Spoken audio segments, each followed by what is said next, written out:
Hi, and welcome to this week's Guide Roundtable. I'm your host, Ryan Anderson, and I'm here with pretty much the whole pro staff at Wyoming Fly Fishing Guide Service. And yeah, we're going to dive right into it because we got a bunch of guys that have been catching a bunch of fish. So, Keith.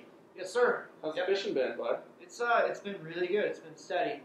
Flows have been coming up a little bit, and I think we're at 750 today.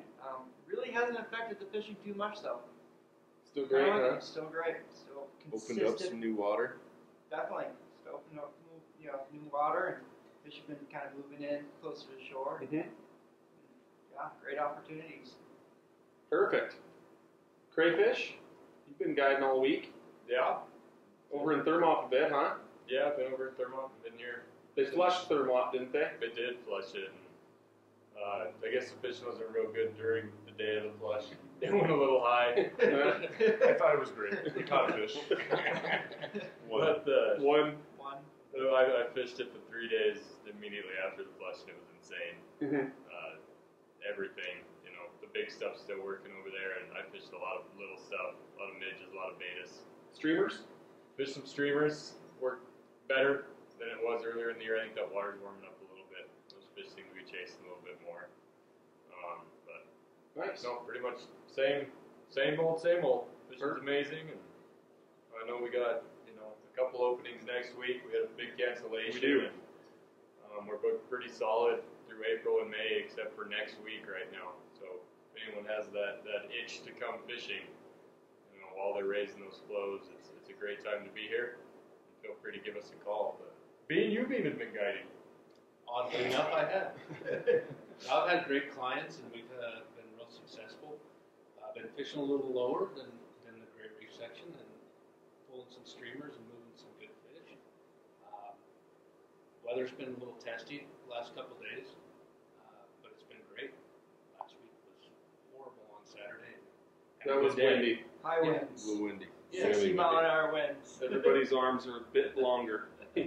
So Greg, you're fishing some special flies, I heard. Yeah. I've been went over to Thermopolis and fished with a 92-year-old client named Leonard Wheaton. Been fishing with him for probably 10 years now. He's amazing. He's an amazing angler that a 92-year-old guy can go out there and still get it done. Catches a lot of fish. One of the best flies we had was it was just a miracle nymph tied by my buddy Phil Gurries, who lives out in Salina, Kansas. So I had to get that little punch in for him.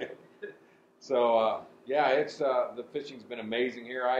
Today I saw the water was up, and it was nice to see flows this early in the year.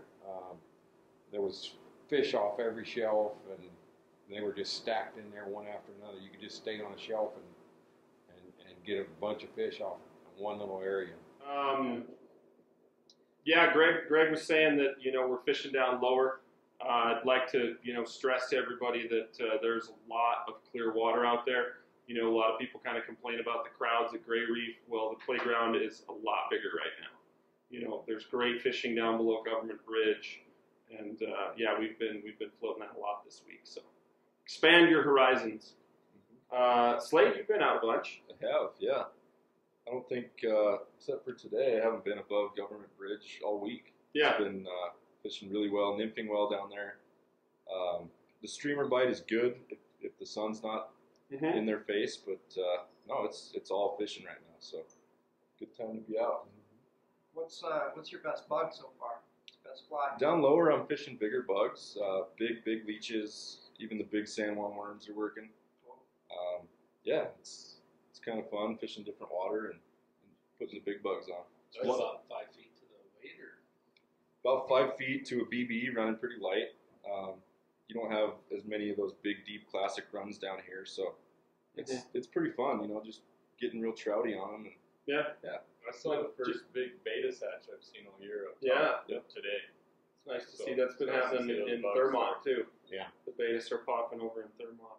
So the spawning fish are out in full force. We were floating the other day, and it looks like every fish in the river is on the reds right now. So please kind of watch out where you wade, and don't fish to those spawning beds. What else? You You had some stuff, Slade. What was it? Cables. Cables. The cables, yeah. Closures. Junk hole to cable hole. So cable to cable. Close till the end of April, and they are out there watching. So You will get a written, ticket. So do not fish, whether you're floating or wade fishing, between the two cables. Above and below you're fine, but in between, not good. Be sure if you're floating, you have all your stickers and licenses with you. Found that some people don't have them on themselves, so. Yeah, that AIS sticker, they've been checking for that. Real easy to get online. $5, $10 for out of state. 15. Yeah. And then May 1st, when the cable section opens, those fish are still spawning. So Watch down under continue the to cable. not walk on the reds and not fish to the fish that are reproducing our future fishery. So. All right, I guess that about wraps it up, guys. We'll see you next week. Thank you. Bye. Awesome talking to you guys.